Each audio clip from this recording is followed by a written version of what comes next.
Curious George bakes a cake.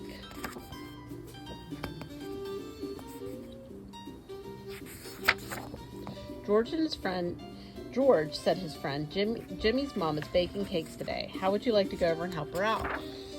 It sounded like fun to George, so he went over to Jimmy's house. You're just in time to help me, said Jimmy's mom. One cake's in the oven and now I'm starting the other. On the counter was everything Jimmy's mom needed to make cakes. Next to the big bowl was a strange-looking gadget. What was that for? George was curious.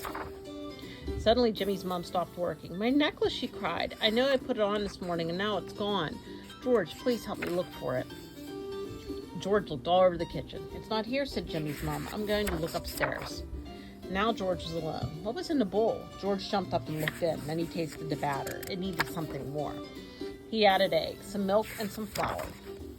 He added some chocolate bits, but ended up eating most of them. Now what about that strange-looking gadget? He pushed the red button. The bowl started going faster and faster. Batter flew out of the bowl, all over George, the counters, the walls, and the floor. What a mess. Then, when Jimmy's mom came back, she was angry. What have you done, George? Help me clean up this mess. George picked up the broom and started to work. Finally, the kitchen was clean, and it was time to take the other cake out of the oven. Jimmy's mom left the cake to cool. I'm going to go back upstairs to look for my necklace. Stay out of trouble, she told George. That cake smelled good. George took a little piece, then a bigger, and then one more. Before he knew it, half the cake was gone.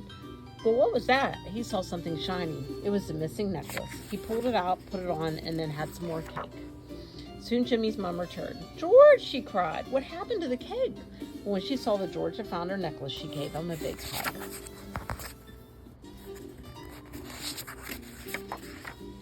Just then, George's friend came in. Anything left for me? Jimmy's mom gave him some cake and told him how George had found her missing necklace. Good job, George, said his friend. You've been a real help. The end.